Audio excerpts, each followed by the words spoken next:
4வது மலைப்பாதை முடியும் போது மரங்களுடைய அடர்த்தி குறைவா இருக்கும். கொஞ்சம் திறந்த வெளி பகுதியாக இருக்கும்னே சொல்லலாம். இந்த இடத்துல மண் ரொம்ப சாஃப்டா இருக்கும். பெருங்காலில் நடக்கும்போது அந்த மென்மையை நம்மளால உணர முடியும். 5வது மலைப்பாதையில நார்மலா நடக்கும்போது நல்லா இருக்கும். ஆனா மழை காலத்துல இங்க நடக்க முடியாது. ரொம்ப சேரும் சகதியமாக இருக்குன்னே சொல்லலாம். நாங்க போகும்போது மழை எதுவும் பொழியல. நடப்பதற்கு ரொம்ப எளிமையாக இருந்ததுன்னே சொல்லலாம். இந்த 5வது மலையிலும் அந்த ஜில்னஸ் உணர முடியும். நல்லா குளுமையா இருக்கும்.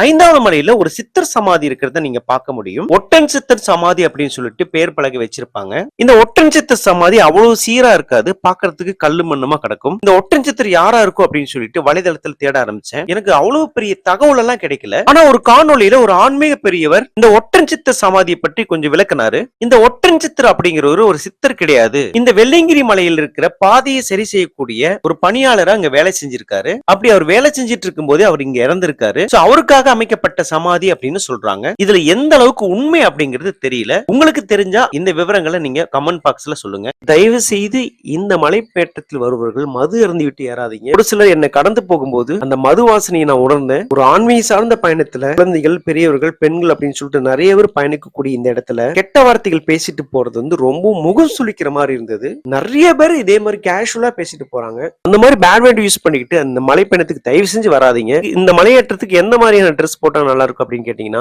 ஷார்ட்ஸ் ரொம்ப பெஸ்டா இருக்கும். ஷார்ட்ஸ், டி-ஷர்ட்ஸ் அது மாதிரி பெஸ்டா இருக்கும். 2 ஷார்ட்ஸ் 2 டி-ஷர்ட் கொண்டு வந்தீங்கன்னா கரெக்டா இருக்கும். நீங்க காவி வேஷ்டி கட்டுற மாதிரி இருந்தாலும் அதுவும் உங்களுக்கு எளிதாக தான் இருக்கும். நிறைய பேர் ஃபேன் போட்டிருந்தாங்க. ஃபேன் போட்டு ஏறது ரொம்ப சிரமப்பட்டாங்க. வேஷ்டி கட்டும் போது மடிச்சு கட்டிட்டு ஏறுவது சிறப்பானதாக இருக்கும். முடிஞ்ச அளவுக்கு ஓவர் லக்கேஜ் குறைச்சிட்டு நடக்கும்போது வெயிட்லெஸ்ஸா நடங்க. அப்படி ஏறுனா உங்களுக்கு மலை ஏறுவதற்கு எளிமையாக இருக்கும்.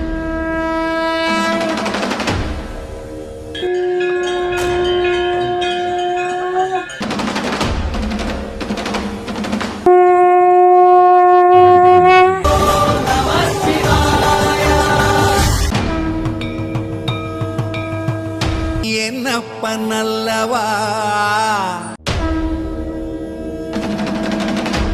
என் தாயும் அல்லவா. நமச்சிவாய